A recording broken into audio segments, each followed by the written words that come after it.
Please rise up for the Chancellor of Kwara State University, Professor IBRAHIM AGBOOLA GAMBARI, CFR, accompanied by the Vice Chancellor of this great institution, Professor Abdulrasheed Na'Allah. You may be seated.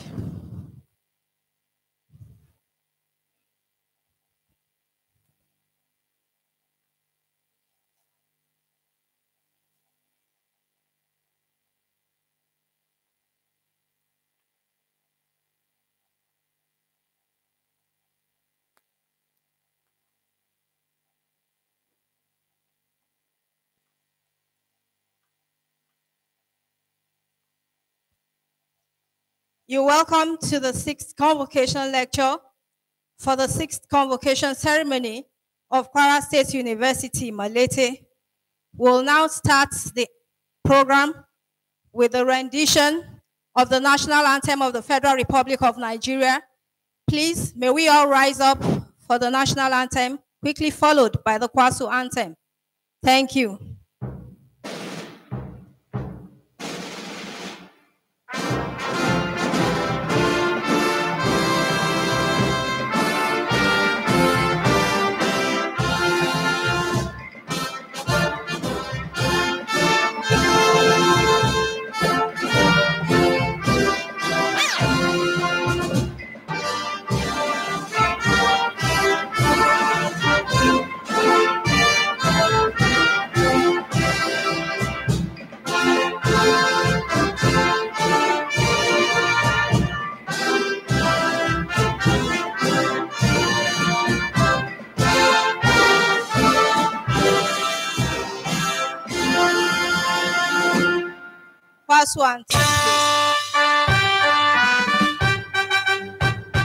Kwasu, a great institution, the citadel of learning in Malete, with skills, innovation, and integrity, we will expand the frontiers of knowledge. In harmony, we shall obtain the peak of scholarship, lighting up the world with your legacies. Kwasu, alma mater. We shall build a world-class Kwara State University. With determination, we shall learn through aspiration and inspiration. We will be empowered, developing our community and advancing humanity. Developing our community and advancing humanity. Kwasu, Kwasu, your seeds shall ever sing your praise. Kwasu, Kwasu, your seeds shall ever sing your praise. You may all be seated.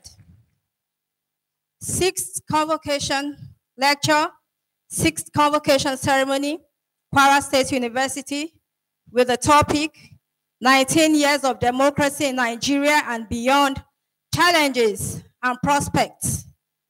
This is our 6th convocation indeed, and the 6th lecture. For the first convocation exercise, we have His Excellency Kofi Awono of blessed memory, former UN Secretary General. In 2004, we had former permanent representative of the Republic of Benin to UNESCO, Professor Olabi Yai. It was the turn of Nobel laureate, Professor Wole Soyinka, in the year 2015. 2016, we had Her Excellency Ambassador Mrs. Mariam Y. Katagum, permanent delegate of Nigeria to UNESCO. And last year, we had His Imperial Majesty, Kábíyèsí Aláyélúwà Ọba Ìtàn Babátúndé Ògúnwùsì Ọ̀jájá II, the Ọọ̀ni of Ife, as our convocation lecturer. Today, this year, 2018, Kwara State University has captured another big fish for our convocation lecture. He is a Nigerian scholar, a diplomat, former Minister for External Affairs, former Secretary General of the United Nations, Chairman, Founder, Savannah Center for Diplomacy, Democracy and Development. Distinguished audience, I have the singular honor to introduce to you this afternoon the pioneer chancellor of a world-class citadel of knowledge, Kwara State University, a teacher of teachers, a scholar of scholars, a diplomat of diplomats, a consultant of consultants, a leader of leaders, an advisor of advisors, a minister of ministers, a researcher of researchers, a special representative of special representatives in Nigeria, and Nigeria with international recognition and clout. Distinguished audience, I present Professor IBRAHIM AGBOOLA GAMBARI as Kwasu's 2018 convocation lecturer. Welcome to Kwasu, sir. Well, I keep telling people there are many universities in the world. There is Harvard, name them. But here in Nigeria, there is an institution that has taken giant strides since inception, and that is Kwara State University, Malete. And that is why I am bold to say that there are two universities in Nigeria, Kwara State University, Malete, and others. Assisted by an able management, council, and staff, one man has been responsible for the excellence Kwasu is known for world over. He is a professor of English, comparative poetics and performance, an award-winning academic. Distinguished audience, I have the honor of introducing to you this afternoon a dynamic, purposeful, astute, amazing, awesome, honorable, focused, gifted, modest, and most outstanding leader and administrator. I am talking about no other person than the pioneer Vice Chancellor of Kwara State University, whom by the grace of hard work is serving a second term, Professor Abdul Rashid Na'Allah. I think he deserves another round of applause. I wish to recognize the Vice Chancellor Academic, Professor Suleiman Jamiu. He's here present this afternoon. Vice Chancellor Administration, Professor Saka Mahmood. Registrar, Malam Surajuddin Oyebode. Bossa, Malam Muhammad Ndache. Coordinator to the library, Mrs. Florence Ajani. Dean, School of Postgraduate Studies. Provost here present. Deans of Schools and Dean of Student Affairs. Distinguished invited guests, academic and non-academic staff of Kwasu, gentlemen of the press,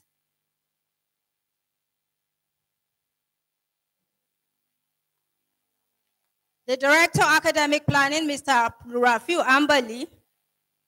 I also wish to recognize distinguished invited guests, gentlemen of the press, graduating students, great Kwasuites, great Kwasuites.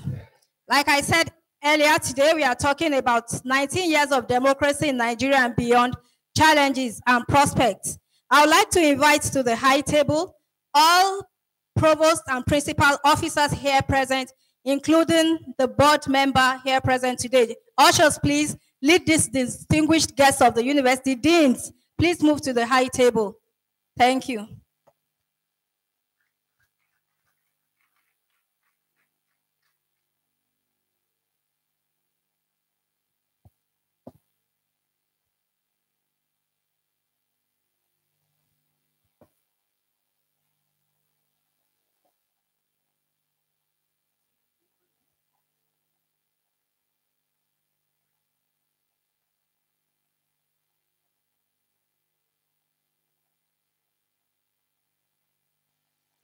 I wish to give special recognition to a board member here present, Professor Hassan Saliu. Professor Hassan Saliu is a council member here present this afternoon.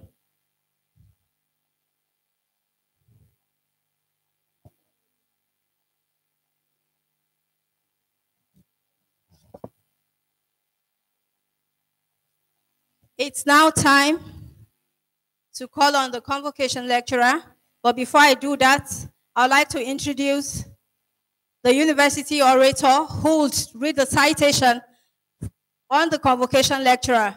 And this orator is a distinguished former broadcaster and lecturer in the College of Humanities, Management and Social Sciences. I call on Dr. Saida Aliu to take the citation of the convocation lecturer.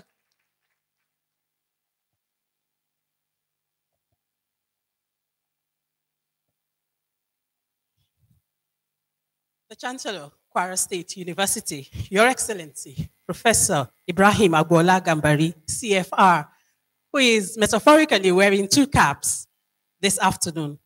Distinguished members of council, the Vice Chancellor of this great university, Professor Abdul Rashid Na'Allah, Deputy Vice Chancellors here present, Principal Officers, Provosts of colleges, Deans of schools, Heads of departments, Directors and coordinators, respected invited guests, staff, and of course, the very important students, especially 2018 graduates of the University for Community Development, colleagues of the press, distinguished ladies and gentlemen.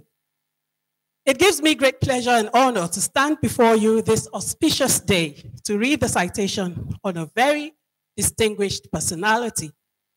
But before I start, may I humbly and respectfully, sir, invite our esteemed 6th convocation lecturer, Professor IBRAHIM AGBOOLA GAMBARI, CFR, to please come forward as I read his citation.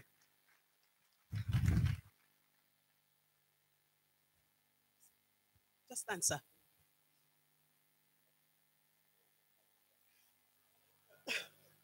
Thank you very much.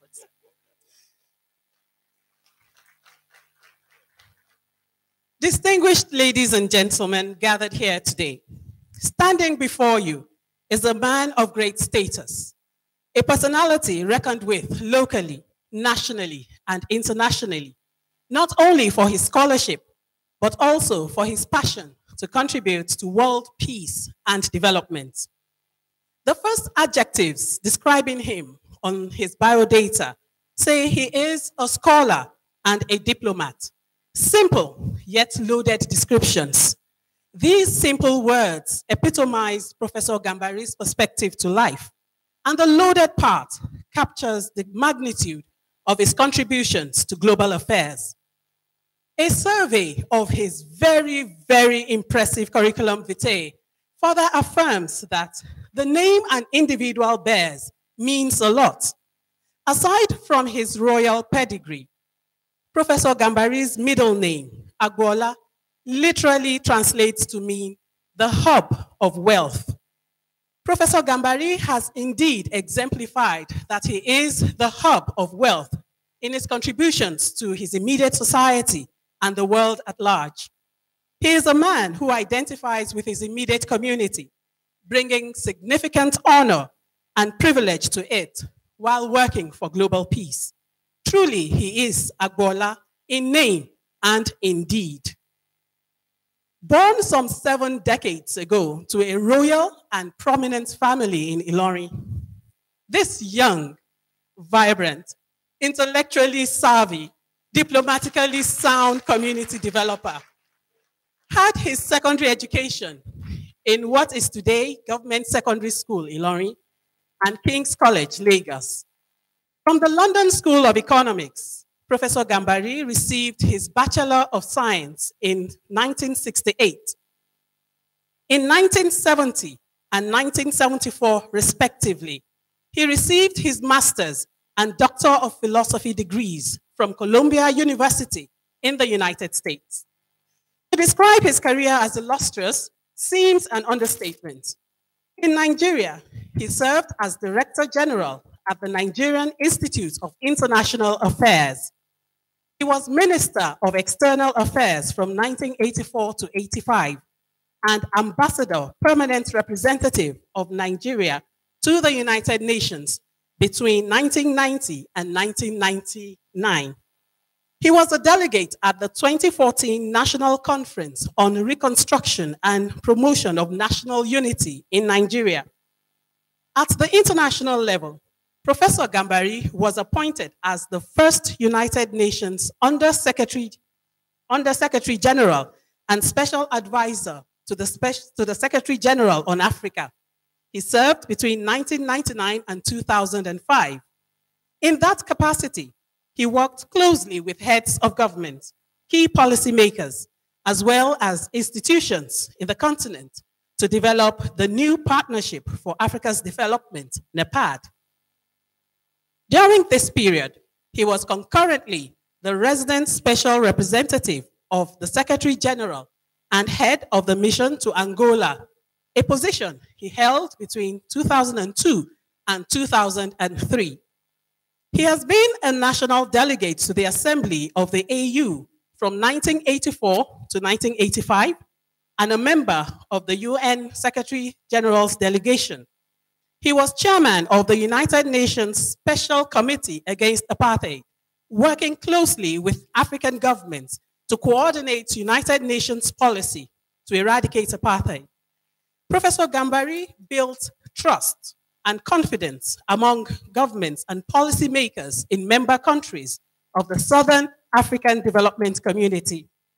He was also Under Secretary General and head of the United Nations Department of Political Affairs from 2005 to 2007. During this period, he served as UN Secretary General's Special Envoy to Cyprus, Zimbabwe, and Myanmar. The Secretary General entrusted him with Good Office's mandate on Myanmar in 2007, and in that same year, he was appointed Special Advisor on the International Compact with Iraq and other issues.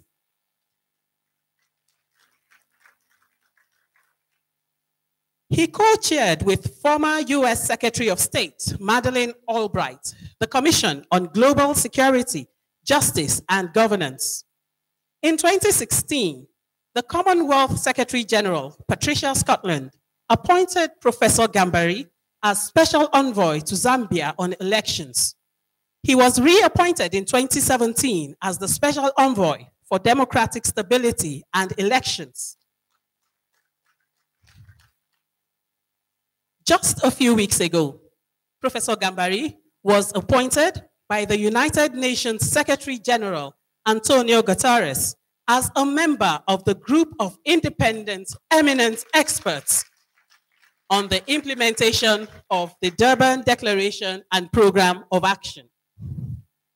He is the chairman and founder of the Savannah Center for Diplomacy, Democracy, and Development, a non-governmental think tank on research and policy studies focused on the challenges of conflict prevention and resolution, as well as democratization and development in Africa.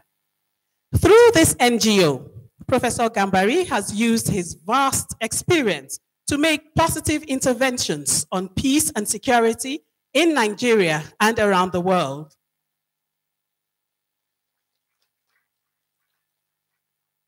Professor Gambari is a recipient of many academic and national honors, some of which include the Commander of the Federal Republic of Nigeria, CFR, and the Order of the Companion of Oliver R. Tambo of South Africa.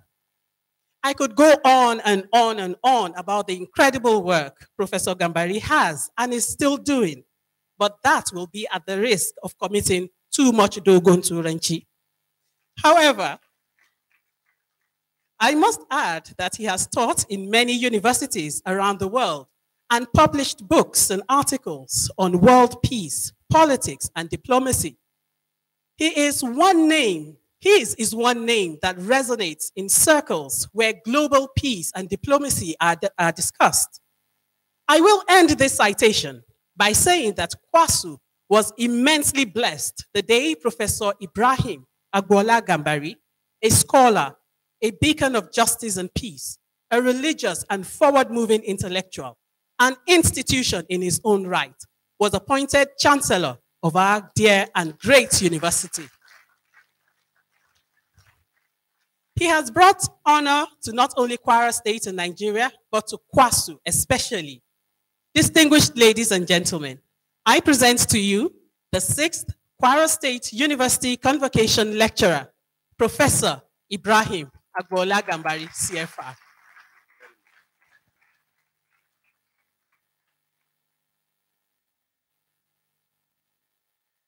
A'udhu billahi minash shaitani rajim. Bismillahir Rahmanir Rahim.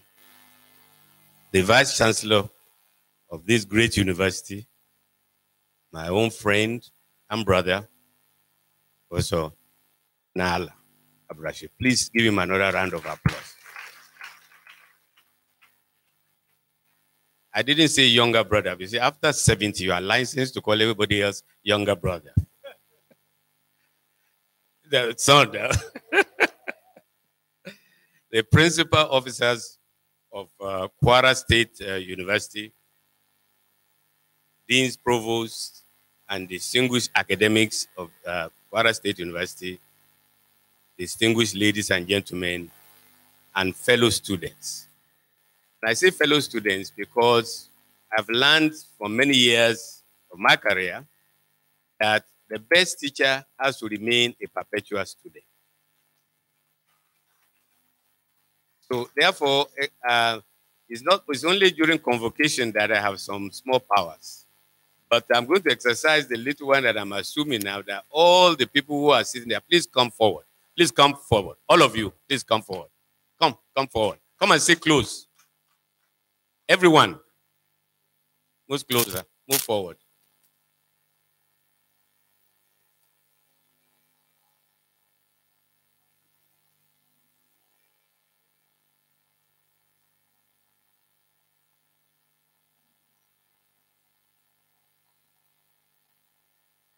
Sit on any chair. Yeah.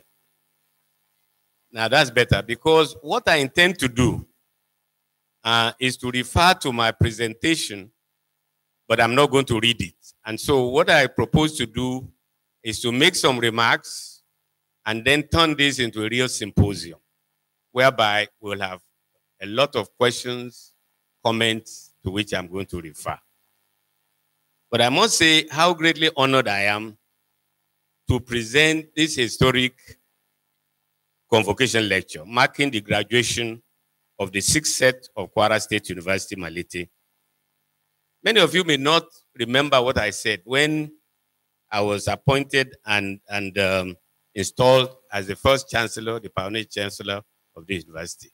And what I said then is very relevant today and to some of the subject of our discussion. I said then that I could never have imagined that this man standing before you with all the lengthy introduction, which sometimes I don't recognize myself by doing that introduction. Thank you for making me much better than I am.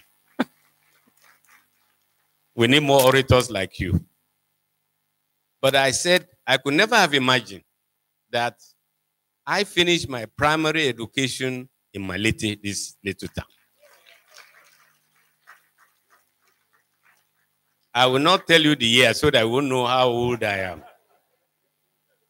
But I did not ever imagine that this young student boy who was finishing his primary school in Malete will come back to be the pioneer chancellor of a university located in Malete. I say that because of education, education, education. Any society that does not put premium on education is doomed to failure. But it also shows the point I made then and I'm making now, that there's opportunity for each and every one of you, particularly I'm talking to about to graduate students, to rise to the highest level of your opportunities and competence. It is possible. When the current Emir of Ilorin is Royal Highness, whose name I will not call, because even me have older brothers and fathers.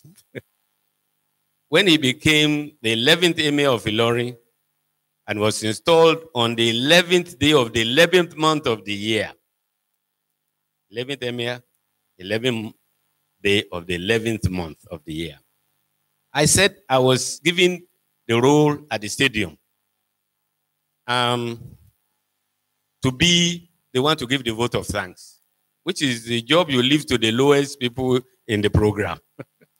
But I said, and I meant it, that is the highest honor that I can ever get, because it's higher than the month before, in October 1985, when I was the president of the United Nations Security Council. In that position, I was speaking for the world, but I thought the best recognition is to be speaking for my community here at home. Now again, the reason I'm saying this, it will become clear by the time I finish my presentation. When President Buhari, who was then general, became the head of state and head of the federal military government in when was that? 1984. Believe it or not, I was his foreign minister. We were both young then. And I was given the task of preparing the conceptual framework for Nigeria's foreign policy. I know, Prof, you are the professor of international relations in this audience now. And I had a challenge, because as far as the then General Muhammadu Buhari was concerned, he said, I don't want to be bothered by this foreign policy formulation. My problem is domestic, is Nigeria. But Nigeria is not the world. We're part of the world. And the world would like to know, what do we stand for? What do we want? What demands are we making of the international community? And what are we prepared to put into the contribution to maintaining international peace and security? So that was my challenge. But then the solution, and this is a third point I want to make, you have to be creative when you have the opportunity and make yourself not only indispensable, but unique. So guess what?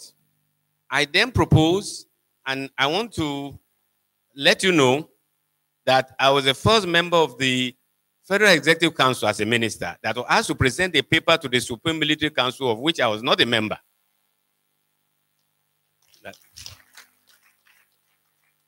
And I did. And I said, I wanted your approval because, you know, in a military regime, the Supreme Military Council was both legislative and executive power. We were only their truly humble servants.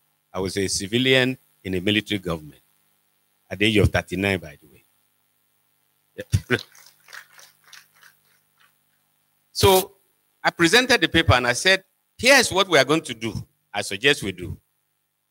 Nigerian foreign policy will be conceived in the context of concentric circles of interests. At the core and the center will be Nigeria. You see, President Trump of America is not talking about America first. We already said that in 1984, Nigeria first. So that the welfare and the prosperity and the security of Nigeria will be the central focus of Nigeria foreign policy. But it's not Nigeria alone. Nigeria first, but not Nigeria alone.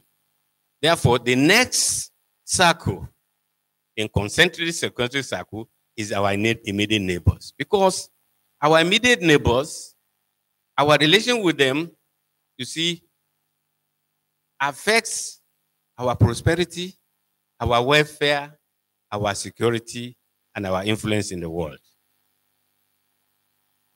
And imagine if we had continued that concentric circle policy, the problem we were now having when we were dealing with Boko Haram where we didn't have the cooperation and support of our immediate neighbors, would not have been there. Then West Africa is the next circle, ECOWAS, which we helped to build, And sadly, and I say this, speaking to you today as an academic, that we have a situation that we paid for ECOWAS to grow with money, with our lives.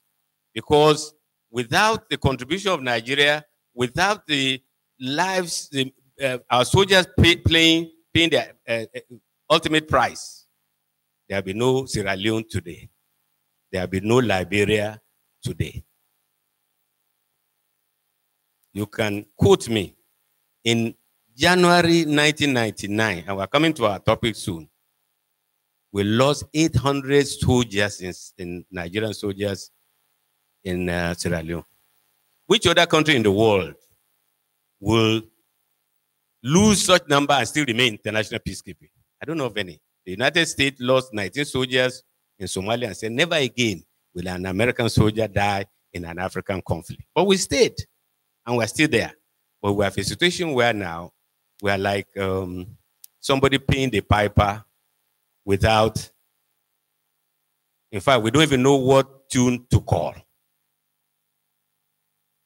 Next circle is Africa, because the future of our continent is linked to the future of Nigeria. Somebody had said, quite rightly, that wherever Africa is going to go, I end up with Nigeria is going to get there first.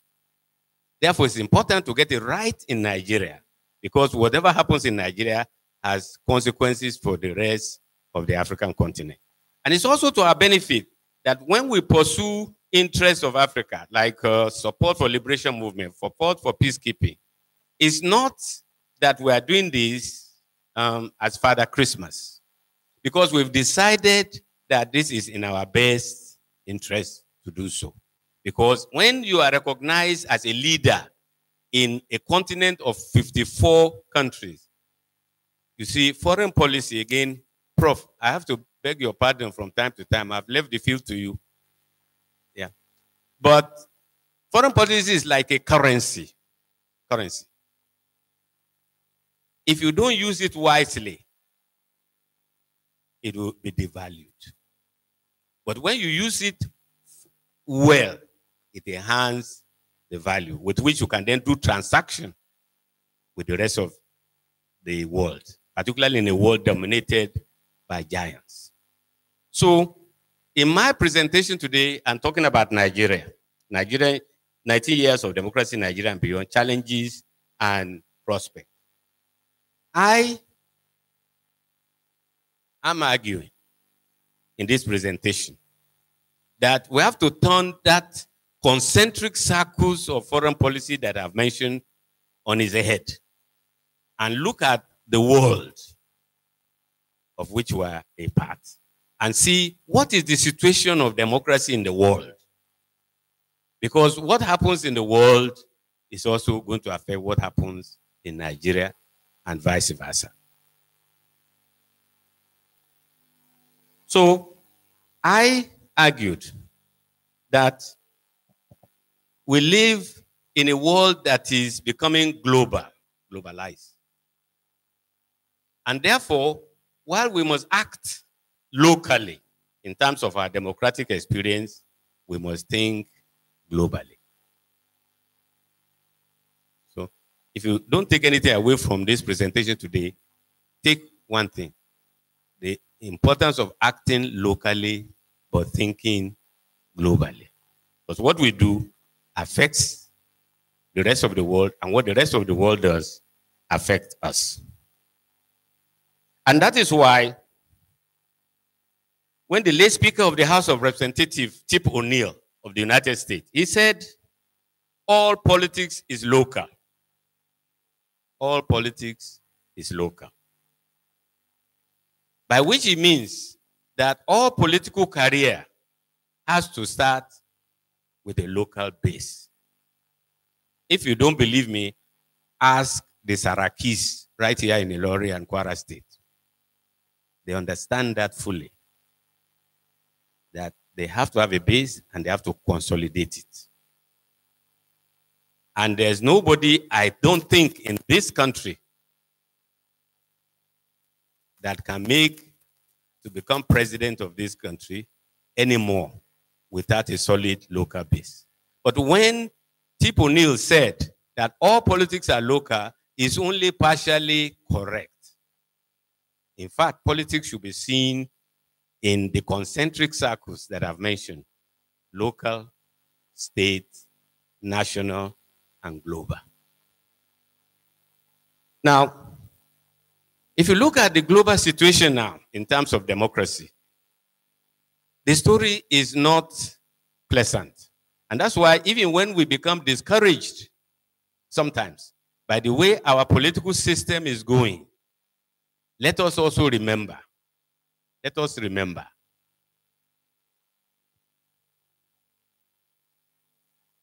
we are going to pause to receive a guest.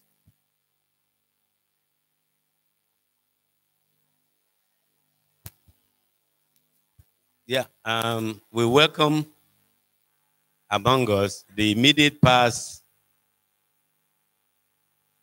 Vice Chancellor of the University of Ilorin, Professor Ambali. Another younger brother. Please give him a round of applause.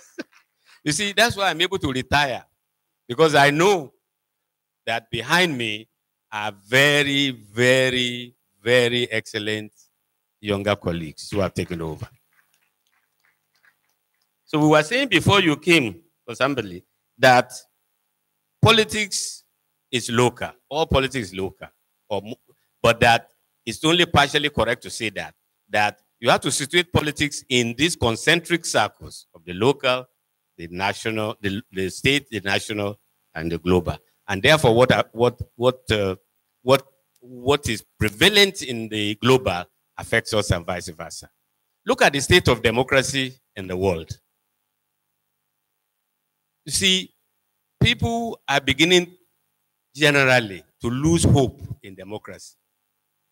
There are three reasons why they do that globally. First, they feel that the political class and politics in general are not taking care of the needs of the ordinary people. If you don't believe me, that's how Trump got elected. Because his opponents were so consumed with national issues, international issues, that it did not translate into the welfare of the ordinary Americans, who felt left behind. So the factory workers, the domestic servants, all of them don't feel a sense that the national politics is catering to them. And what Trump did was to play on their discontent. There's a Nobel Prize prize winner for economics, Professor Stiglitz. He talked about globalization and its discontent. His argument was that globalization is fine by increasing the opportunity for trade and for wealth, but a number of nations, particularly in Africa, have been left behind. Africa, for example, will have less than 14% of the total, less than 14% of our total trade is with one another. That's why this African continental free trade there is a good thing, because it will move that 40% to 52%. Why is that important? Because our small and medium-sized enterprises are not able to compete globally. So if they don't then have a market in which they have an advantage, so they have a disadvantage at home and a disadvantage abroad. That is what some of the discontent that globalization has brought in the economic sense. But also it has political dimension. And to turn Professor Stiglitz's characterization around, it's not just the globalization and its discontent, but the globalization of discontent. I hope you are getting me. Are you with me? Globalization of discontent. In other words, discontent at local level, at national level, has become globalized. Now, the reaction to it by Trump is to almost launch a global trade war by having tariffs outside the World Trade Organization. But look at Europe. The discontent is in part responsible for Britain exiting from the European Union. And as Britain has gone, quite a number of other European Union members are getting ready. Okay? So the point I'm making again is that at the global level, the ordinary people are feeling left out, that the politicians are about themselves, their privileges, their interests, and they are neglecting the needs of the ordinary people. I think Senator Sonny did us a big favor by publishing what each senator earns. We didn't even know. It's hidden for them. If they are our representative, why can we not know how much they earn? Because they know that if you compare what they earn with the average wage of the ordinary people, if you have professors who have spent decades getting to be where that there may even be like a revolt. So really, globally, there's beginning to be a revolt against the privileges in which the political class. Now, point I'm making again is that democracy, it was Winston Churchill who once said, democracy, and listen to this, is the worst form of government in the world except for any of the alternatives. Can I repeat? Democracy is the worst form of government in the world except for any of the alternatives. Because a representative government, an opportunity for us to choose the government under which we want to live, there's just no solution, no alternative. The Soviet Union thought they could do that. But the Soviet Union collapsed because the people felt somehow that what they value most, the right to choose their leaders, human rights, is no longer present there. So if democracy is therefore indispensable, then if it is in distress, we better address it. One of the reasons also the Soviet Union collapsed was summarized in the response that one worker, I think it was in Poland, no, one of the Soviet Union republics, he was asked, why did the Soviet Union collapse? The only balancer with the America and the Western world. And he said, I'm a worker. And the reason the Soviet system collapsed was because the state pretend to pay us and we, the workers, pretend to work. A system like that cannot survive. And that is why the crisis of global governance is anchored, if I can use that very simplistic analogy, that the state and the political class, our leaders pretend to lead us, and we pretend to follow them. That system cannot also collapse because they pretend, because we know they are pretending. No, they are pretending. Look at issues such as security vote. If you are truly the representative of your people, why do you need huge millions of money for your security? Who is threatening you? Who are you afraid of? Really? You'll be able to walk freely. No need for security vote. No need for retinue of, if a governor or somebody is coming here now, this place will scatter. And yet we are the most peaceful people.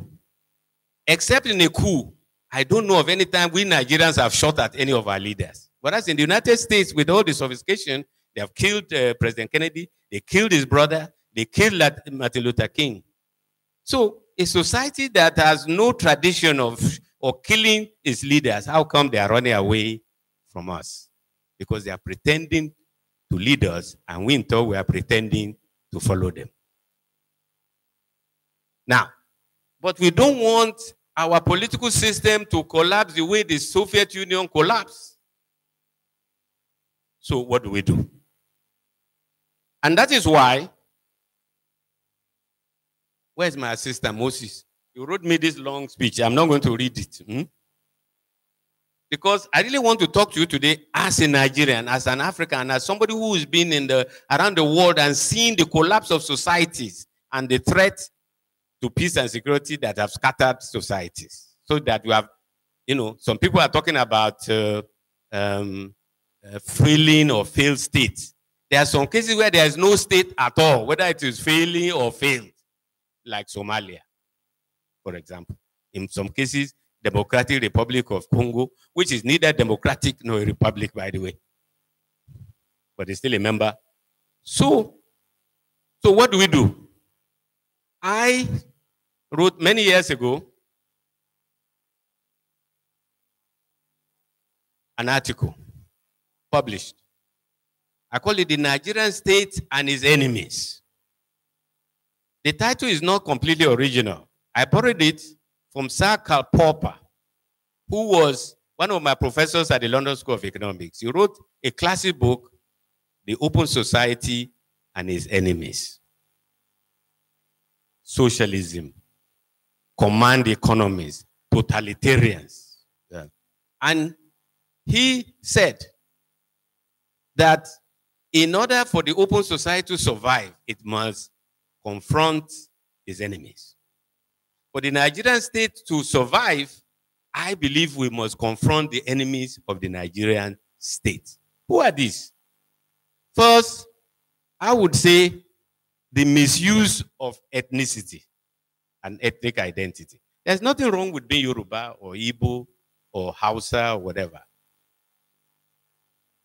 But if you build your politics on appealing to your primordial identification, you are doing two things. You are damaging the system because you are not going to go for quality, but also you are not doing justice to the resources that you have. For example, look at me, your chancellor. I am IBRAHIM AGBOOLA GAMBARI. To the people in the Southwest, all Hausas are Gambaris, are to be dismissed. I want Gambari. Yeah. But I'm also Ibrahim, which is another form of identification, being a Muslim. But I'm also Agboola, a native of this Ilorin, proudly so. So in one name, you have triple identities. So if you dislike me or you exclude me because of one identity, I am losing, but the society is also losing. So we must attack that enemy of the Nigerian state, which is the misuse of identity and of ethnicity. Let me tell you another story. I was in Singapore as a visiting professor in one of their universities, and I met the chairman of the Public Service Commission. Now, recall that Singapore is small, city-state, but moved from the fourth world to the first world. So the chairman of the Public Service Commission and we sat on an occasion and asked him, what does your public service, civil service do? Commission. So I expect him to say, oh, we recruit, we promote, we discipline, which is the normal role of. He said, no, we have passed that. I said, how? He said, we have delegated all these functions to ministries and parastatals, but with test standards, which nobody can violate without consequences. So I still asked the question, Steve, but what do you do? He said, we go to secondary schools and identify the future leaders, the future permanent secretary, the future head of parastatals from when they are in secondary school. So that we know in 20 years' time what Singapore needs and how we train and mentor and prepare people who will get Singapore to where it has been. So, again, You need a public service that is recruited, promoted, and disciplined within the context of agreed values and standards. Meritocracy. Meritocracy. And that's why many times, again, sometimes they tell me, oh, Prof, you've been away too long. Because when I go to some place and something is wrong, they I manage them now. I said, but why should I manage them? I pay my, I pay for my hotel. I go there. The blankets are dirty, you know, and they say, I manage them now. Because we tolerate substandard in our politics, in our environment, in our national life. We will not move forward unless we do that. Then misuse of religion. Misuse of religion. Some people say, oh, President Buhari is trying to Islamize Nigeria. How is that possible? How do you Islamize 200 million people? How? And the people who are saying this know that it is not the case, but they are just being mischievous. Okay? And there are some, on the other hand, who said that it's like all Christians are infidels. You should not marry them. You should not befriend them. You should not trust them. Well, in a secular state like Nigeria, which is the price of keeping us together, is to be a secular state where there will be no dominant state religion. Everybody will be free to worship as they want. So I've mentioned the misuse of ethnicity and identity. I have mentioned the misuse of religion. I have mentioned the need to set standards. But also, I must talk about leadership. Leadership, very critical. President Obama went to Ghana and addressed the National Assembly there. And he said, what Africa needs is not strong leaders, but strong institutions. It's not completely correct. What Africa needs, again, from my experience, is that what Africa needs is both strong leaders and strong institutions. And that's the only way you can preserve democracy. Why? Because weak leaders subvert institutions because of insecurity. But you need strong leadership. Because if you look at the countries at which we were at par, we were at the same per capita income at independence with Nigeria, Singapore, Malaysia, Taiwan, Indonesia. How have they moved? Brazil, you might even say, a bit higher than us, is because they had strong leaders who have a vision, who have the stubbornness, the consistency to follow the vision for their countries. So what we need in Nigeria is both strong leaders and strong institutions. Why strong institution? Because again, for the political scientists among you know, as Lord Acton, he was criticizing, he was reviewing a book written by a Catholic Bishop of London, who wrote a book about the history of the popes. And Lord Acton said that book, that bishop, was too lenient to the wicked popes of history. Too lenient. And he then made a famous conclusion that power tends to corrupt and absolute power tends to corrupt absolutely. So power must be checked. And this is where education is important, because education empowers a citizen, but not education for the sake of it. If you want to preserve democracy, not just for a meal ticket to get your degrees, but as an agent for political education so that you teach others their rights. And we build strong civil society organization. I must say, let me do a bit of advertisement. After many years of service at the United Nations and for my country, when I came back, I decided to set up a civil society organization called Savannah Center for Democracy, Development, and Diplomacy. as one of the instruments available to the ordinary people to check and balance those who exercise power over us. And it's based on the proposition, and I'm coming towards the end of my presentation because I want to give you plenty of time to ask questions and to comment, that I borrowed the inspiration from two Secretary Generals of the United Nations, Boutros Ghali and Kofi Annan, both of whom were Africans, by the way, or from the African continent. Boutros Ghali wrote a seminar report called An Agenda for Peace, in which he argued that there can be no development without peace. Because if there's no peace, nobody is going to invest. International capital is a coward. Anytime they hear anything beat on, they run. Because there are so many other countries, peaceful, that want investment. Even those with money in the country will not invest it because of fear that they will lose their investment. So you need peace. Then he, for development. Then he wrote another report called An Agenda for Development, in which he argued that there will not be durable peace without sustainable development. Because yes, peace is a prerequisite, but you can't eat peace. If Ilorin is peaceful, Kwara is peaceful, Nigeria, but there's no means of livelihood, will peace endure? No.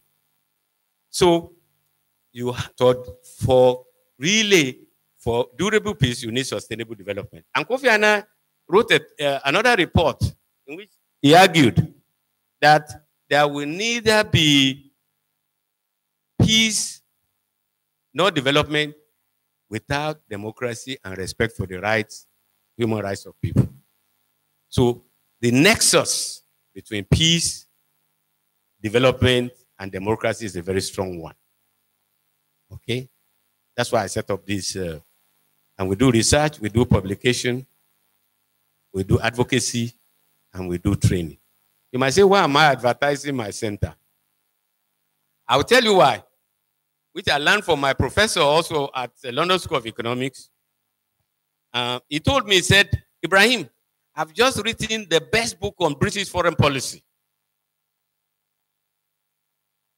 The Troubled Giant, the title, written among the big powers between 1919 and 1939. He says, the best book written on the subject. It took me 15 years of research. You must buy the book. So I said, excuse me, sir. I know that without buying the book, I probably will not pass the course. But are you not kind of blowing your trumpet? And he said, my boy, when you grow up, you will know. If you don't blow your own trumpet, nobody will blow it for you. Because they are too busy blowing their own trumpet. That's why, incidentally, we have to blow the trumpet of Kwasu. Because if we don't blow it, nobody will blow it for us. Because they are too busy blowing their own trumpet. But I say this, honestly, not just to advertise a product, but to show that civil societies have a role to play in checking power. In checking power. I was telling the Vice Chancellor before we came here, I said, you know, in terms of accountability, there's something we must fix in terms of states and governors. You see, at the federal level, you think about it. The president, however powerful, has checks. He has to think about the National Assembly. In fact, right now they are threatening to impeach him. Whether threat or not, at least they have put it on the table as a possibility. Okay? The judiciary, the Supreme Court, the Court of Appeal still means something as a means of checks. They can nullify elections. They can declare winner in a presidential election. Right? The civil service at the federal level, it still means something to be a federal permanent secretary because they have some influence. Then the president of the Federal Republic of Nigeria still has the press to worry about, of which there are several papers that are not government owned. Then the civil society. Now, you look at that. Look at the states. And you can take any of the 36 states. I'm not trying to be critical of Kwara State. These governors we have no checks and balances. look at, do they have checks through the legislature? They control the assembly. Is there a state judiciary of any clout anywhere? No. Are there state permanent secretaries that have any influence? Even commissioners don't. Where is the press in the state? Zero. Where is the civil society? Zero. And yet, it sits these governors who decide who will be president of Nigeria, because they are the money back. They control the party at the state level. They control delegates that goes to elect the president. In fact, they prefer the president of Nigeria to always be a former governor. Yeah. So that it will continue to protect them. So we must also do something about the power that is not checked, particularly at the state level, if we want a durable democracy in our country. I have two more important points, and I'll come to a conclusion. One is that there's no society without conflict. None. So conflict management is very, very important. And to succeed in managing conflicts, you have to develop a cadre of people who are experts in conflict management. When somebody is sick, you go to the hospital and you get doctors. No sentiment, right? If we want to do peacekeeping, we have peacekeepers, trained soldiers. I have my son here as an ex-army, so he was actually in Darfur with me. We send soldiers, trained. If we want humanitarian assistance, we have humanitarian people trained to deliver. But when it comes to conflict resolution, we have nobody, no team, nobody of people who are skilled in identifying the root causes of problems. So the herdsmen, farmers conflict, the Boko Haram, IPOD, Delta militants. Where is the body of people who are looking at it? That what is the problem? What is the problem? You'll find at the root of it, dissatisfaction with the political system and the economic management of their communities. It's true that nothing justifies terrorism and cannot be justified. But if you have youth unemployment, which I will now elevate to another enemy of the Nigerian state, it's a time bomb. It's true. Because you are creating a pool of people from whom bad people can go and recruit to do very bad things. We never thought we'll have suicide bombers in Nigeria. At least I never thought. I thought we love life too much. In fact, we call our music high life in my time. We love life. But what is it that drives people to desperation, to alienation, to hopelessness, that they are recruited to do bad things?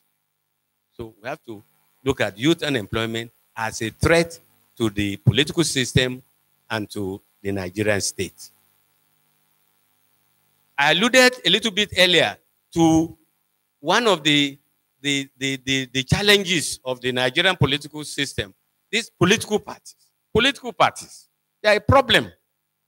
They are supposed to be the parties to go to who will carry forward our interests and based on some ideology, pursue them in competition with other political parties. But our political parties are nothing more than vehicles to gain political power and to keep it. So whoever wants to contest now, you don't bother with political parties. Look for money bags. You look for, godfathers. Godfathers. Because, they are the ones that can guarantee. Because there's no real political parties. That's why they cross from one to the other and back. Yeah. PDP today, APC tomorrow, back to PDP, back to nothing. You cannot have sustainable democracy without organized political party that will give people a choice to say, this is what this party stands for.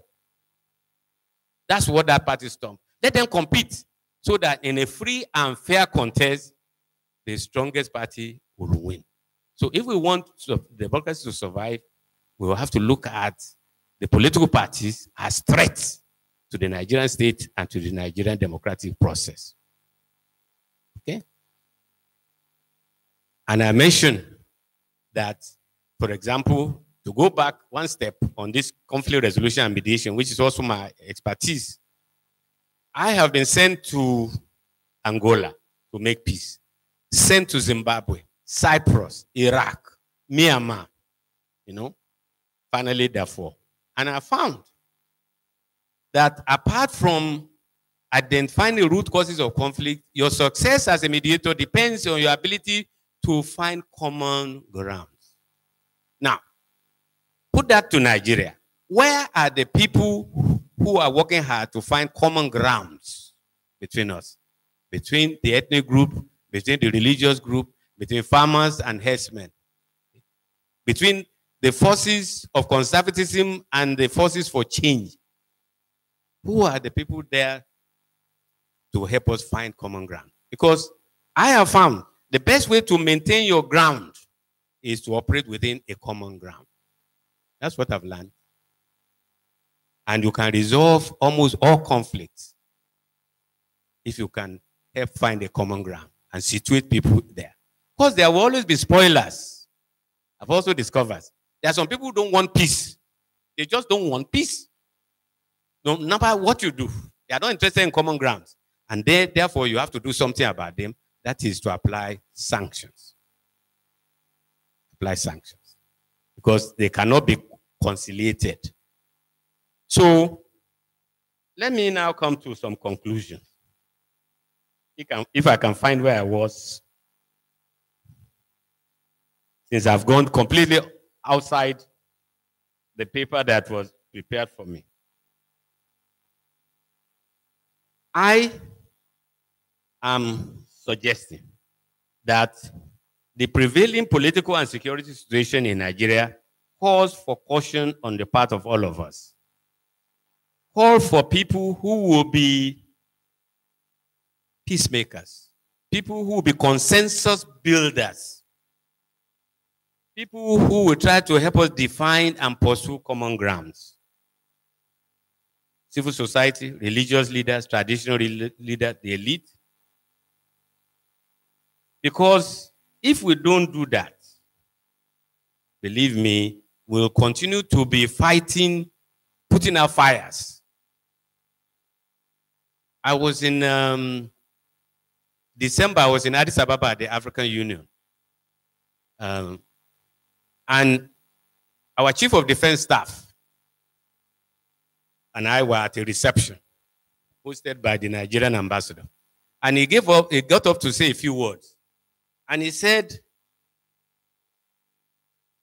I'm very proud of the fact that the Nigerian army is so wonderful that everybody wants them in their states. Not that we don't have the Nigerian army somewhere, it's like, the government is not serious. That he said, we are in more than 30 of the 36 states. Now, I left the place thinking, is that something to be proud of? Really? I mean, God forbid that we are threatened by neighboring countries and we have to fight a real war with somebody. Where are we going to find the soldiers? They are too busy doing police duties. So it means that the police has collapsed. So other security services have collapsed. We have no confidence in them. But again, the military will go there to do what they know how to do best, use of force. And one of the lessons I've also learned is that there can be no military solution to most of the conflicts in the world. Think about it. Yeah? The president of the Republic, whom I have a lot of respect, whom I served before, as I mentioned, asked for $1 billion for additional equipment for the military to fight Boko Haram. Even if we give him 10 billion, Boko Haram will not be dead. You can decimate the military capability, yes, which is important. I don't want to downgrade it because they are doing a lot more. But to solve the problem of Boko Haram goes beyond decimating their military capacity. It's addressing roots of discontent, youth unemployment, the correlation between, look at the Northeast. If you look at the statistics, the worst state of education, the worst state of health. Well, if you don't address those, you may kill the Boko Haram militarily, but you will not destroy the sources of further recruitment for people to do something similar. So, conflict resolution, finding common grounds is extremely important. And I'm calling on all of us to take that extremely seriously. And I say that because now, with all the problem we have, military everywhere, now election is coming. At the best of time, elections tend to be divisive in Africa. At the best of times. Because they're not based on ideology, mostly based on personalities and playing on all the ethnic, religious division. Now, nobody here can say we are at the best of times in Nigeria. Nobody, but with honesty. Now, the elections are coming. The people who are bent on dividing us are getting ready to do so again. And we must not let them succeed.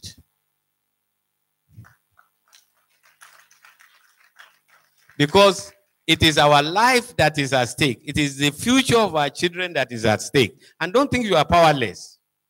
Individually, yes. But if you organize, it is possible to call some of these people to account and to choose people wisely.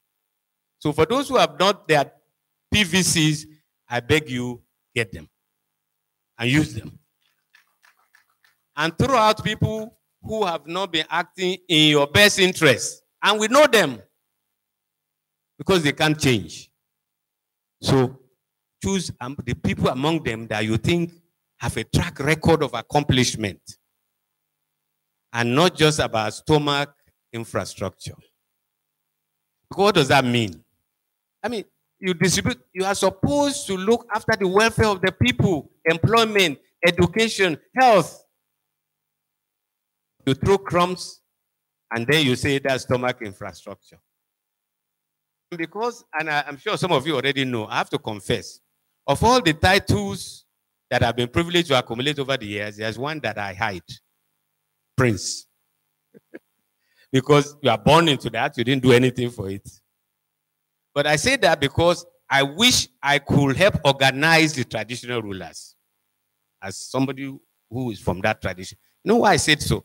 I observe when election is coming, all of them will come to the palace to greet the emir, for example. Oh, we need your vote and blessing. Okay? I don't know what the emirs tell them. Because another one will come, we need your vote and your support. Totally opposed. I don't know what they tell them. But the point I'm making is that once the election is over, they have thrown them aside. So essentially, what I'm saying is that what they do to emirs and chiefs, they are doing to all of us. Use and dump. And the only way is to refuse to be dumped. First, refuse to choose people whom you have no record of accomplishment. But in any case, when they get there, you have to ensure accountability and transparency. Because I also feel that where citizens are able to establish a link between democratic governance and improvement in their living conditions, they are going to renew their faith in the inclusivity and representativeness of our system of government. And that is how democracy can thrive. But it was President Reagan who was involved with dealing with, I think it was Gorbachev, in arms control. And Gorbachev told him, trust me. Trust me. And I think it was also Margaret Thatcher who said, Gorbachev is the man we can do business with. But Reagan said, trust but verify. Trust but verify. The same thing we must do to our politicians. Even the one to whom we give our votes, we must verify their performance. But we have to keep the democratic system and system of free and fair election. We have to keep it alive so that we can be able to exercise the right to vote. Our votes must count so that we'll be able to change those that no longer represent our interests.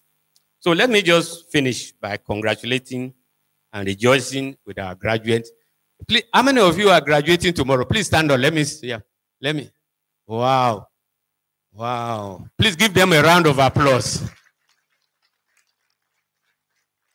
I'm proud of you.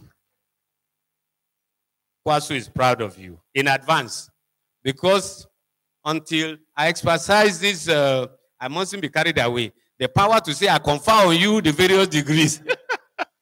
You are not graduate yet. But of course, you know your deans and the vice chancellor, I put that in my mouth. I cannot, that's what is called checks and balance. They cannot confer the degree I have, but I cannot refuse because they are the one who did the work. That's the kind of check and balance that we need for our political system. But in any case, speaking to you directly, because this is your day, tomorrow is even a bigger day for you. Your accomplishment, the fruit of years of toil, is a significant achievement which could not have been possible without the support and encouragement of your parents, your spouses, your friends, and sponsors, who will be sitting proudly in the audience tomorrow, basking in the glory of the moment with you. May I also express my sincere appreciation to your teachers who have assisted you on your educational and life journey during these defining years, and for continuing to make this university a place of excellence and great achievement. Please give them. And I don't know if they are among us, those who are financially well-to-do. Please pick up the gauntlet and invest in university education. We cannot afford to leave the funding of university education to government alone, because relying solely on subventions from the government will only exacerbate the already dismal state of the sector. The university should not be left alone to struggle with the onerous task of generating revenue internally. Therefore, thank you. I hope the people who should be hearing this are here. I doubt. But the organized private sector, other organizations, staff, and stakeholders alike must all rise together to put the educational sector from the seeming morass. I want to end as I started, that if I, a little boy, IBRAHIM GAMBARI, who did his primary school and ended here in Malete, can stand before you to deliver this, you have no excuse. So go out into the world and change the world. And the only way, as Mandela said, to change the world is through education. Thank you very much for listening. A standing ovation for our Chancellor, a peacemaker, a bridge builder, Chancellor, Kwara State University, Malete. Thank you very much, sir, for that wonderful lecture. Another round of applause for him, please.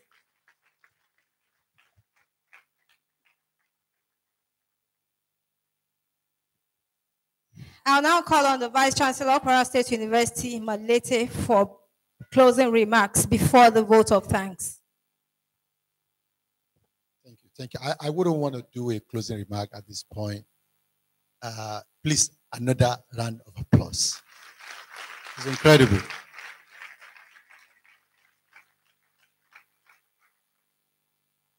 The convocation lecturer is also our Chancellor, His Excellency, sir, has kindly opened this up and said people could ask questions. He wanted some discussion, so we need to put more life, according to what he's allowed us to do.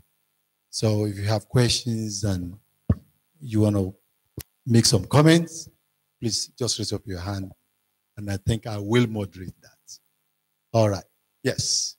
Can somebody get his microphone to him? Okay.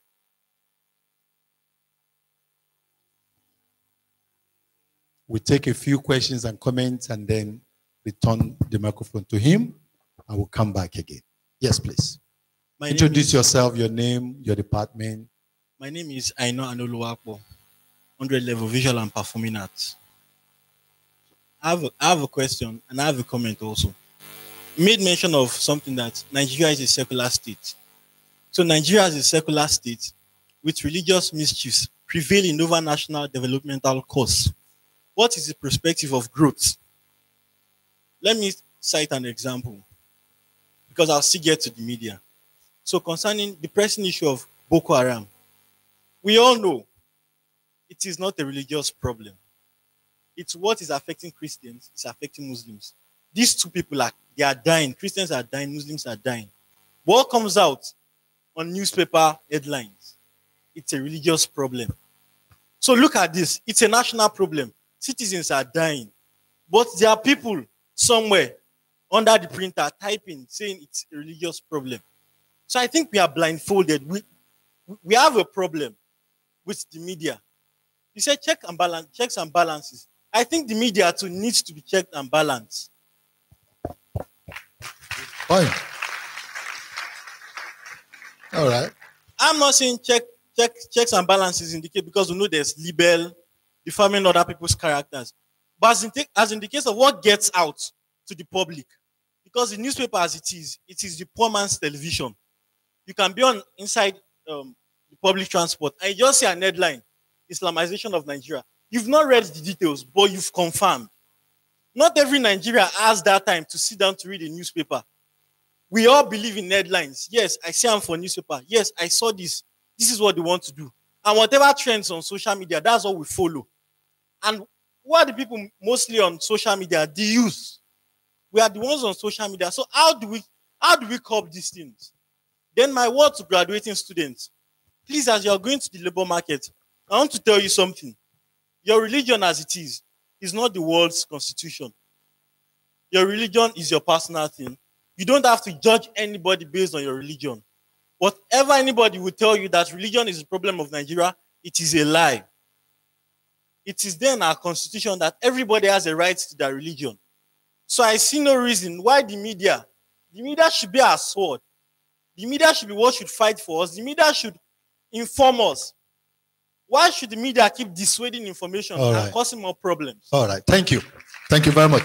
Professor Stephen, yes. Soberu. Thank you very much, sir. My eminent professor, scholar, ambassador, and in all areas of life, I doff my cap for you. I don't have a cap, but if I have, I will doff it 200 times for you, sir. It's a pleasure to meet you personally. This is my second time of meeting you, but I've not got closer to you the way I got closer today. And I'm very happy. Thank you very much, sir. Thank you, sir. My question is that you have rightly mentioned, sir, well, Stephen Kayode Subara and standing in as the dean of Convocation School of this university. My problem is, you have rightly mentioned, sir, that education is a very veritable tool in national development. But then I begin to wonder in Nigeria what education has done to some people in Nigeria, which are called for. For example, you hear a situation whereby somebody who is a graduate, a university graduate, is the head of maybe armed robbery or cultic practices or kidnappers and all sorts of vices in the country.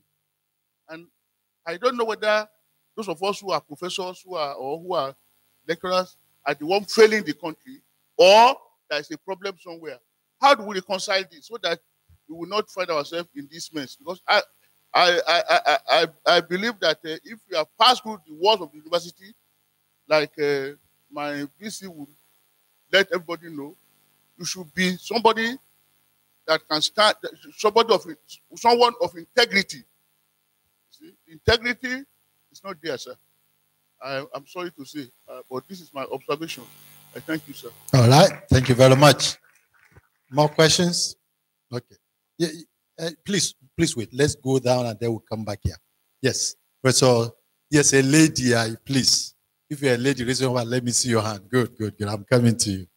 All right. Good afternoon, ladies and gentlemen. Professor, my name is Bello Jumoke from the Distinguished Department of Public Administration. My question goes to the problem in Nigeria are well listed and explained and well identified. When you were talking about the issue of when you were talking about the misuse of identity and ethnicity, and I have this question, sir. Who will confront the Nigeria enemy, and how can they be confronted, sir? And my other question is this, sir. How do we correct the issue of misstandard in Nigeria? How? The standard here. And also, like, I have 3 questions. The last one, sir. Sorry.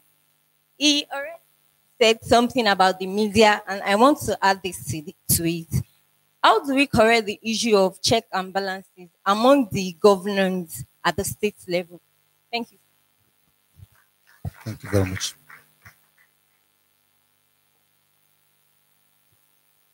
Yes, please. Thank you, Prof. In fact, I know you very well in many capacities. I've been a person that actually been in Southeast Asia for a very long period of numbers of years anyway. I've never seen what I'm seeing in Nigeria here. And I'm now bringing this question. My name is Professor AGBOOLA, the head of panel of political science in Kwasu. I've never seen what I'm seeing here presently in Nigeria. And it's nothing but money politics. How do we actually take this one into consideration in our constitution?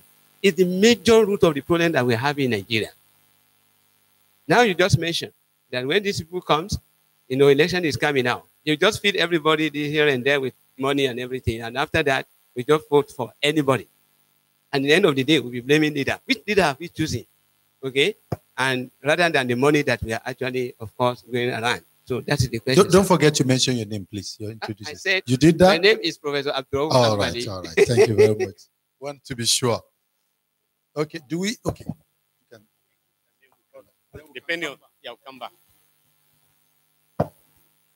Don't worry. If you are not tired, I'm not tired. Even though I'm supposed to be retired. So we'll take another round of comments and questions. See, the media. You are right. Every segment of the Nigerian society needs checks and balance. That's why, again, Savannah Center had a program to address the issue of hate speech. And we even had a badge that we give to people where with the slogan, hate speech is not free speech. Hate speech is not free speech. Because the consequences of hate speech and incitement are very serious. We're already a divided country in many ways. And hate speech, misreporting by the media, or sometimes mischievous attitude on the media needs to be corrected. And again, we as civil society have a role to play. Civil like me. So we do seminars for not just the print media, we do electronic media, social media, believe it or not, and try to get them to have code of conduct, particularly as we are approaching another election. With Nigerian Broadcasting Commission, Newspaper Proprietors Association, Guild of Editors. So we engage them. I think more people, more organizations should do this. If the government does it, it will be seen as trying to influence And since I belong to an organization, we have no money to bribe anybody, but we feel we have a civic responsibility. And particularly me, I feel very much that to whom a lot is given, from them a lot has to be expected. I told you, somebody who passed out of primary school, Malete, made foreign minister of Nigeria at the age of 39. Yeah. And ambassador of Nigeria to the United Nations for 10 years. And then the Secretary General of the UN for 13. A lot is expected from me in terms of giving back. And many of us at different levels have reasons to give back. And then I think there should be an association of concerned citizens and civil society organizations that will address the issue of the media and putting checks and balances. Of course, if you overdo it, the law should take its course. Incitement, defamation, we have to tighten the law so that there are consequences. Now, the Dean of Progressive School, education. Yes, education is a tool for change. But whoever is going to change must change themselves. I think I'm not an Islamic scholar, but as in the Quran, the Almighty Allah said, I will not change the material condition of a people until they change themselves. So, education is a tool. It can be misused. But proper education, where the content of the syllabus also include moral education, cultural values, where the family also play a role. You can't say, okay, my son or daughter is in the University of Kwasu. I have no more responsibility towards my child. No, you have a continual responsibility. And there's a third dimension, which I was also discussing with the Vice Chancellor before I came here, that where are the mentors of people in our country? You know, many times, particularly those of us who are in the north, the far north, they keep citing Sardauna. I said, yes. What is the greatness of Sardauna base? He identified and mentored people. Many of the people became presidents, ministers, permanent secretary, were mentored by him. Who have those people mentored? So there has to be a continuous process of mentoring if we want to get education to be used as a positive tool that involves everybody. I think it was Hillary Clinton who talked about raising a child requires a village. That's what it used to be when we were growing up. Your father's friends can discipline you if you are misbehaving. And when they come back, if your parents are not there, and you come back, they'll beat you a second time. Because they have value, everybody. Let me also be personal, since it's the only chance I get to be. At the age of 5, I went to swim in a river and hit my head against a rock. The damage is still there today. When I got back, my parents' people went and reported me to my parents that he has gone to swim where he's not supposed to swim in Bodisadu. Do you know that with my injury, I was tied to the post, which we tie horses. All the children were called, and I was beaten again. Because he wanted to say, this is what happens to somebody who does what he's not supposed to do. So the village, in that sense, everybody having a responsibility, that's not happening. The young lady says, who will deal with the enemies of our state? Us. Use your vote. Use your votes wisely. Civil society organization. And how do we set standard? By rewarding those who have record of achievement and punishing, by rejecting them, those who are known to just misuse their office. And I want to repeat, there's nowhere where this is needed more than at the level of governance. All of them. So we elect people to state assembly who are independent. We go there ourselves because, as Plato once said, the best reason to go into politics is to prevent people who are much worse than you from being elected and ruling you. So consider going, because if you don't go and you leave it, well, sorry, you'll be ruled by people who are much worse than you. And this relates to Prof. Abdul about money politics. Money politics is as a result, don't see them in isolation from the decline of political parties. See, in Asia, with all the authoritarianism of some of the early leaders, there are political parties, strong. They serve as recruitment for people. They propel candidates. You know, the decline of the political parties is largely responsible. And also the laziness of some of the candidates. You see, it's very easy to just look for a godfather, you know, in Nigeria. It's easy. Rather than go out there campaign, start from the grassroots, go and be with the people, talk to them, give them your ideas. But nobody wants to do that. But you just go to a godfather and he'll present you, pay, but you will pay back many times over. So again, political parties are very important. And all of us, what I'm arguing, again, second thing that take away from this, apart from the first one, let us, all of us, be the godfathers of our democracy. So that we are the ones that actually select and elect people. But if we don't, we leave it to this godfather and we will know who they are and what they do. Thank you very much. I've actually been advised to stop the questions, but I remember that I promised that I will come back. And therefore, I'm back, but I will be taking just a few, maybe just 2 or 3, but I also expect some of our students to ask questions. If I see a student, I will prefer to ask a student. Okay, Professor Talabi. Thank you very much, Mr. Vice Chancellor. Please, Mr. Ambassador and our Pro-Chancellor, please permit me to... Our Chancellor. Our Chancellor, I'm sorry, I'm very sorry. Please, all protocols, let me stand on all previous protocols that I can go straight to. I think the Honorable guest speaker, maybe we are about this in age, might not be a little older than I am, or we're about the same age. But I've always been following your history, sir.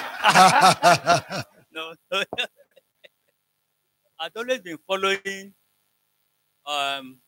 your trajectory of development, of self-development, and all the things you've been doing for not only Nigeria, but the world. Maybe for the past, I can say 20 to 30 years, 20 to 30 years ago. Now, I am an aeromechanical engineer, but I've always had some interest in politics. Not actively, but to observe and see the way things have been going. And I've come to make certain observations, some of which are concurrent or coincident with what you have said, what you have told us here today. Well, in Nigeria, I believe that the political parties have been hijacked by money bags. The question is, how do we wrestle power from these people? Yes, political parties are good, but those were in the olden days when we were young and there were contributions from individuals to these political parties. But today, you already told us the way the governors are. They are really emperors, more or less, the governors. So they control so much money that they control the parties. And whoever is their godfather up there. But even having said that, I still believe that the youth can do something, especially now with their telephones that they now have. I think the youth they are more because they have this youthful exuberance, and they don't, even though nowadays they are being polluted by people with money around.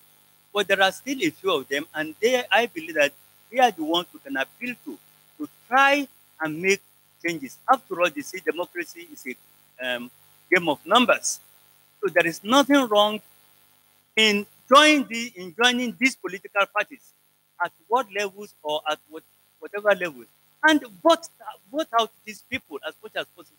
But I've heard from them, well, we still need money and this and that. Yes, we do need money, but money is not everything. Otherwise, it is your own future. Thank you. I'm closer to 80 than 70. So it is your own future that is at stake. Absolutely. Thank you very much. Any more students? I'm looking around. Okay, yes, please. My name is IBRAHIM Kayode from the Department of Economics. My question goes thus. People, when talking about the problems Nigeria is facing, they talk about youth unemployment. But I come to think of it that when we look at these graduates that we have, I think they are more of quantity than quality, because looking at our primary and secondary section of education, if we look at it, the teachers in our primary schools and secondary school are among the least paid government workers, if we look at it. So what can we do? If we employ some of these graduates, the output they will give us may be lesser than what we are going to be paying themselves. And then the second problem that I see, that I want to ask if we can see a solution to it, as a fresh graduate going into the labor market, which I pray will be a favor market, to get anything in Nigeria, you have to get attached to some people. Like, even to get a plate of rice in ceremony now, people say you have to know someone. What can we see as the solution to these problems? All right. Please come here one more. Hello? Here, this side. Is it the same person? Okay, now, go ahead. My name is Oluwasegun Olaoye. I'm from Department of History and Heritage Studies, Religious and Heritage Studies. My question is just one, sir. My question is all about the godfatherism stuff, sir. The point is that I've not seen that kind of practices and kind of legalized in Nigeria. But I do hear it's kind of commonplace, is a commonplace phenomenon. Is there any correct idea to godfatherism? How, if there is any kind of maybe correct idea to it, how is it practiced? Is it practiced globally? Can we look into other countries with a kind of democratic substance, and we can have to adopt it into Nigeria? Because I understand when you gain experience in politics, definitely you become a godfather. You can count number of years and you definitely automatically become a godfather. So is there any correct idea to godfatherism, or it should be eradicated? Thank you, sir. Okay. Thank you very much. You are not a student, okay? A senior student, don't worry. You and I will have a bilateral after. Don't worry. No, it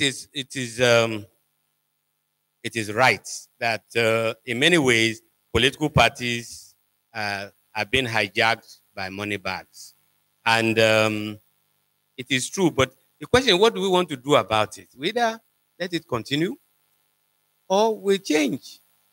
And one of the ways we have to change is to really work at reorganizing political parties, particularly at the local level.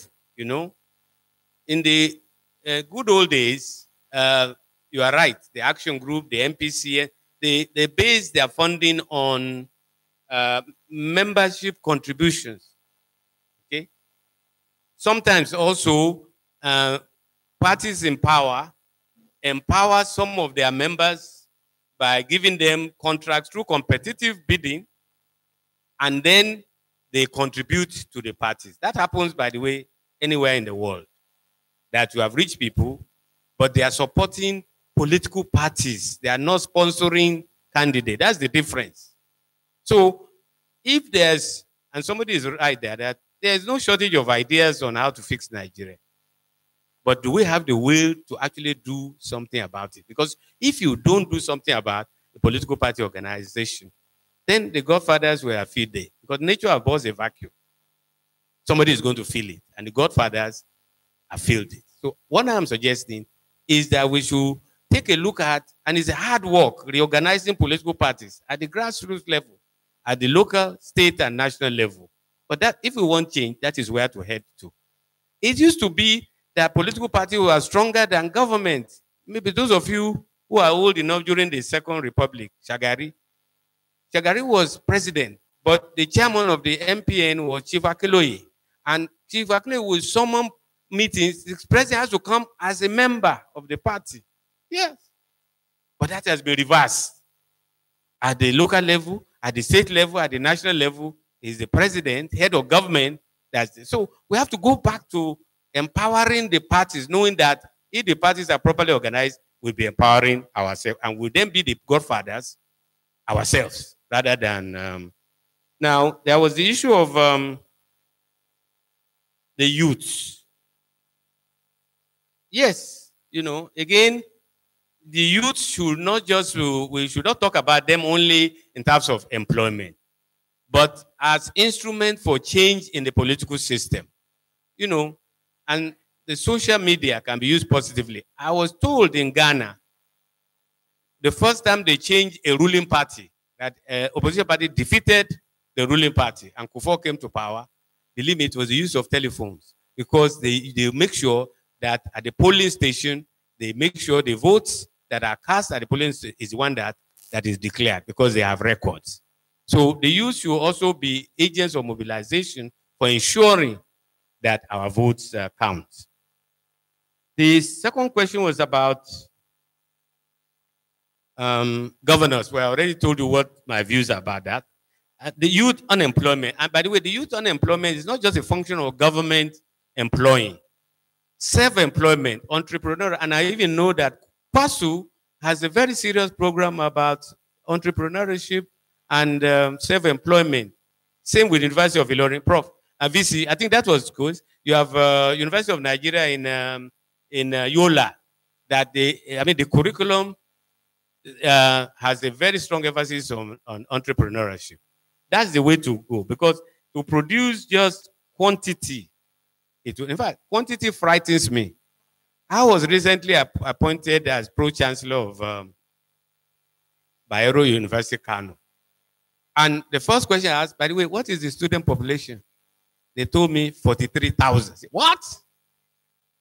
BUK used to be Black Bayero College of Ahmadu Bello University, where I taught, just a small college. So we are producing in huge numbers. But what matters for the development of any country is it not just the quantity, but the quality of the education. And you are right. If you want to improve the quality of education, you have to go back to the remuneration of professors and teachers. Finally, thank you. Thank you very much for that clapping. I'll go back to ABU to become a professor emeritus, so that maybe I'll benefit from enhanced because enhanced salary for professors. Now, godfathers, yeah, they are not legal. They fill a vacuum. And if we don't want them to fill a vacuum, then we have to do something about it. And in my view, the matter is in our hands. Let us be the godfathers of democracy, not allow godfathers to take up our political space. Because if they allow them to do, you will have neither democracy, and if you don't have democracy, you don't have development. If you don't have development, you will not have peace, and the linkage, the nexus is quite clearly the case. We want, for the Nigeria we want, is Nigeria is at peace with itself, Nigeria that is developed, that opportunities for all, and the Nigeria where the people have the right to choose the government under which we want to live through a democratic process where their votes count. So once again, thank you very much for the opportunity.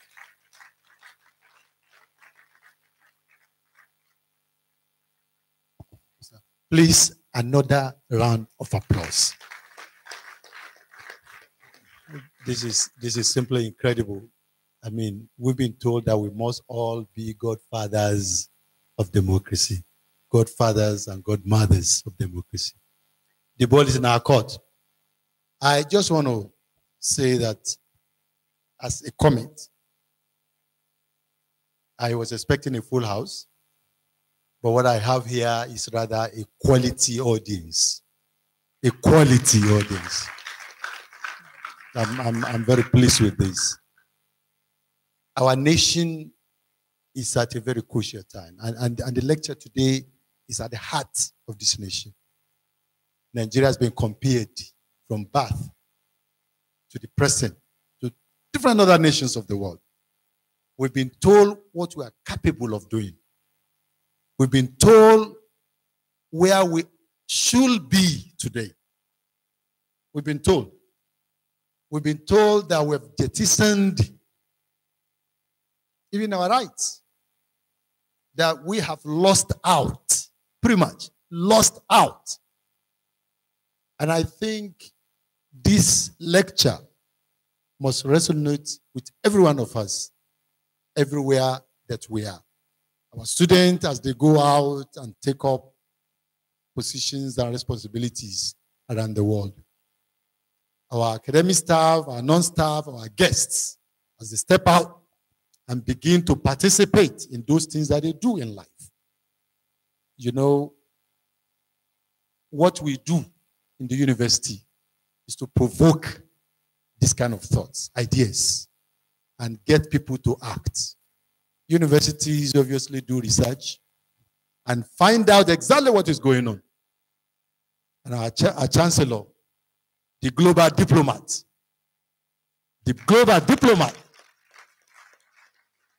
who has helped nations of the world to get it right. Nations of the world has told us that we can get it right in Nigeria. And I really hope that we listen to him. I'm going to take his advice, his comments, his expert positions home and not become passive again, but become active always. Thank you very much for coming. Thank you. I'll just hand over this to... I would like to invite the Chairman Ceremonial Committee, Deputy Provost, College of Humanities, Management and Social Sciences, Professor IBRAHIM Hamza, for the vote of thanks.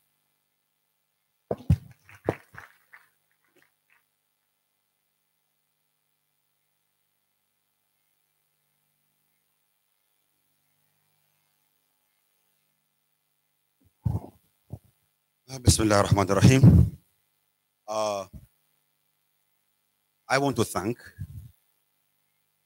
I want to appreciate.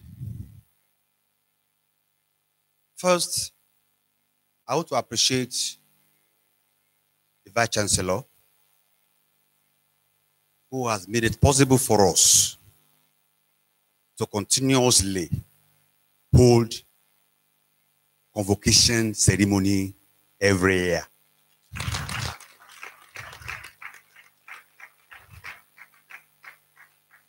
If not for his indomitability, if not for his ruggedness, if not for his doggedness,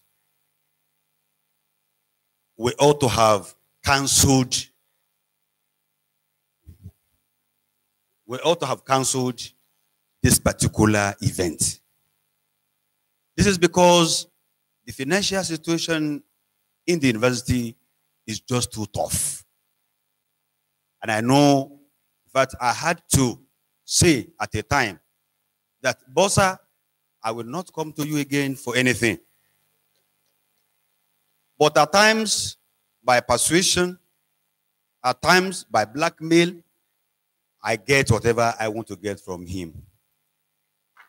So first I want to appreciate the Vice Chancellor for all what he has been doing for this university.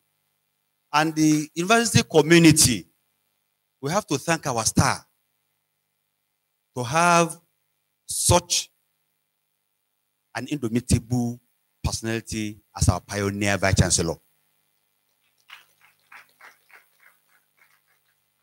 And to crown that, to have a highly local personality and highly globalized personality in person of our Chancellor, Professor IBRAHIM Gambari, who is able to combine two uncombinable things, to be highly local and at the same time to be highly global. We thank you sincerely. We thank the Vice Chancellor, we thank the Chancellor, and we thank the immediate past Vice Chancellor of Better by Far University and his wife.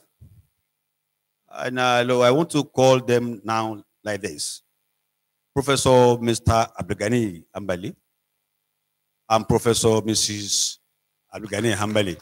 I thank both of you, sincerely.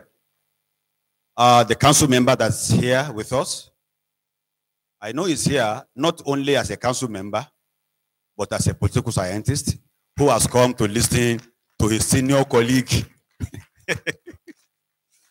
Thank you sincerely. And I want to especially thank the students, the graduating ones, and those who in the next few years will be graduating. I want to thank you for your hard work. I want to thank you for your cooperation. I want to thank you for everything. And I want to pray especially for those of you that will be going to labor market, that the labor market will be favorable to you by the grace of God. Once again, I thank all of you sincerely for honoring our invitation. Thank you. We have indeed come to the end of the global lecture in a global university. We may all rise now for the national anthem.